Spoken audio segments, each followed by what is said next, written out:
بسم اللہ الرحمن الرحیم۔ آج میں بنا رہی ہوں کوفتوں کا سالن، اور یہ ریسیپی میری ساری ہی بہنوں کو تقریباً آتی ہوگی، کیونکہ گھر میں ماشاءاللہ روزمرہ کا کھانا بنتا ہے تو کچھ نہ کچھ ڈفرینٹ ٹرائی کرتے ہیں، تو سبھی لوگوں کو بہت اچھی اچھی ریسیپیز بنانی آتی ہیں۔ تو بیسیکلی یہاں میرا مقصد کوفتہ بنانے کی ریسیپی شیئر کرنا نہیں ہے، یہ تو ایک میڈیم ہے آپ لوگوں سے بات کرنے کا۔ آج بس ایسے ہی کچھ باتیں کرنے کا دل کیا، تو میں نے سوچا چلو کچھ کوکنگ کرتے کرتے باتیں کر لیتے ہیں۔ ریسیپی تو یہ خیر کچھ میری امی کی، کچھ پکاتے پکاتے اتنا عرصہ ہو گیا کہ کچھ نہ کچھ نئی انوینشن یا کوئی بھی رد و بدل ہو ہی جاتا ہے ریسیپیز میں۔ تو مائیں تو اپنی بیٹیوں کو بہت کچھ سکھاتی ہیں، اور ہمارے یہاں کا تو جو معاشرہ ہے بچپن ہی سے بچوں کی تربیت شروع ہو جاتی ہے، چھوٹی چھوٹی چیزوں میں ان کو چیزیں، باتیں، گھر کے کام سکھانا شروع کر دیا جاتا ہے۔ لیٹ سپوز جیسے ہم کھانا لگاتے ہیں تو بچیوں کو کہتے ہیں دسترخوان لگاؤ، برتن اٹھاؤ، تو تھوڑی تھوڑی سی تربیت ان کی بچپن سے ہی اسٹارٹ ہو جاتی ہے، اور جب تک ماشاءاللہ وہ اپنی اس ایج تک پہنچتی ہیں کہ گھر کے کام وام سنبھال سکیں، تو ان پر جھاڑو پوچھا، برتن اور گھر کی بہت ساری ذمہ داریوں کا بوجھ آ ہی جاتا ہے۔ بوجھ کیا، یہ ان کی ایک تربیت ہوتی ہے کہ اگلے گھر جا کے وہ اپنی لائف کو مینٹین کر سکیں، اور انہیں سسرال میں جا کے کسی بھی قسم کی تنقید کا سامنا نہ کرنا پڑے۔ ماں باپ بیچارے بچیوں کو پڑھاتے ہیں، لکھاتے ہیں، انہیں ہر اچھی بری بات کی سینس دیتے ہیں، لیکن جب بچیاں اس قابل ہو جاتی ہیں کہ سب کچھ سیکھ لیتی ہیں، 21-22 سال کی عمر ہو جاتی ہے، جب وہ چیزوں کو سنبھالنا، مینیج کرنا سیکھ جاتی ہیں، تو ان کی شادی کی عمر ہو جاتی ہے، اور ماں باپ ان کو کسی اور کے حوالے کر دیتے ہیں۔ رسم ہے، ایک رواج ہے، سنت ہے ہماری، تو کرنا بھی پڑتا ہے۔ لیکن ان سب میں ماں باپ کو تو کوئی فائدہ نہیں پہنچتا، وہ تو بیچارے، بیٹیاں تو کتنی عزیز ہوتی ہیں سبھی کو، بیٹیوں کو اتنی پیار محبت سے پالتے ہیں،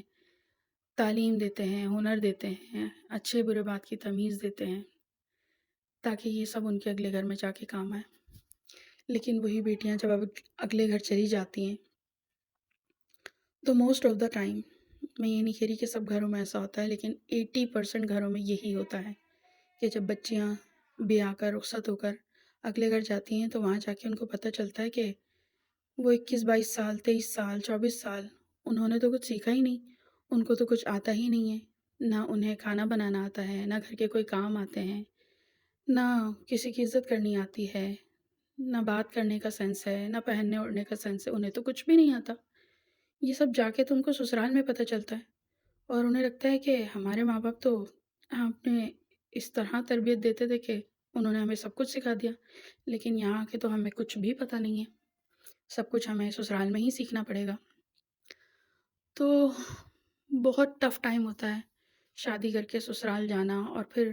وہاں کے طور طریقے، رواج سب سیکھنا، اور اس طرح سیکھنا کہ ہمیں پہلے سے کچھ بھی نہیں آتا، ہم بالکل زیرو گئے تھے وہاں پر، اور پھر سسرال والے ہماری تربیت کرتے ہیں۔ لیکن سسرال والے ہماری جو تربیت کرتے ہیں وہ بالکل اپوزٹ ہوتی ہے اس تربیت کے جو ہمارے ماں باپ نے ہماری کی، حالانکہ چاہتے وہ بھی وہی ہیں جو ہمارے ماں باپ نے ہمیں سکھا کے بھیجا، لیکن ان کا انداز، ان کا طریقہ، ان کے الفاظ، ان کی باتیں، وہ سب ایسی ہوتی ہیں کہ وہ ہمیں سکھا نہیں رہے،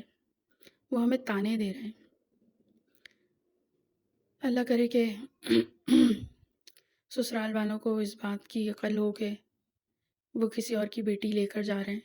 تو کل کو ان کی بھی بیٹی کسی اور کے حوالے کی جائے گی، تو وہی سب لوٹ کر ان کے پاس واپس بھی آئے گا، اور جب تک ان کو اس بات کا احساس ہوتا ہے تو بہت دیر ہو جاتی ہے، کیونکہ مکافات عمل ہے، پلٹ کر تو آتا ہی ہے۔ تو بس یہ تھوڑی بہت باتیں تھیں جو دل کر رہا تھا آپ سے شیئر کرنے کا، اور ساتھ ساتھ اگر میری ریسیپی آپ کو اچھی لگی ہو، آپ کو پسند آئی ہو، میری باتیں آپ کو کچھ دل کو چھو کے گزری ہوں، تو ضرور کامنٹس میں آ کے بتائیے گا۔ اور میں سسرال والوں کے خلاف نہیں ہوں، لیکن ان کے ضرور ہوں جو اپنی بہوؤں کو بیاہ کے لاتے ہیں اور پھر گھر میں لا کے سوچتے ہیں کہ بس یہ نوکرانی ہے، ایک روبوٹ ہے، اس کو جس طرح چاہے استعمال کرو۔ تو بس انہی کے حوالے سے تھوڑی سی بات کی ہے، باقی 20% بہت اچھے بھی ہوتے ہیں۔ وہ اپنی بہوؤں کو بیٹیوں کی طرح پیار کرتے ہیں، بیٹیوں کی طرح سمجھاتے ہیں، بیٹیوں کی طرح ہی رکھتے ہیں۔ تو اس ساری باتوں سے میرا مقصد کسی کی دل آزاری کرنا نہیں تھا، بس ایسے ہی کچھ اپنا ایکسپیرئنس، کچھ دوسروں کا ایکسپیرئنس، یہ سب ایکسپیرئنسز ملا کے کچھ آپ سے باتیں کر لیں، اور مجھے اپنی دعاؤں میں ضرور یاد رکھیے گا، اور میری ویڈیوز کو لائک بھی کیجیے گا اور میرے چینل کو سبسکرائب بھی کیجیے گا۔ مجھے آپ لوگوں کی سپورٹ کی بھی بہت ضرورت ہے۔ ملوں گی کسی اور نئی ویڈیو میں، تب تک کے لیے اللہ حافظ، اپنا بہت خیال رکھیے گا۔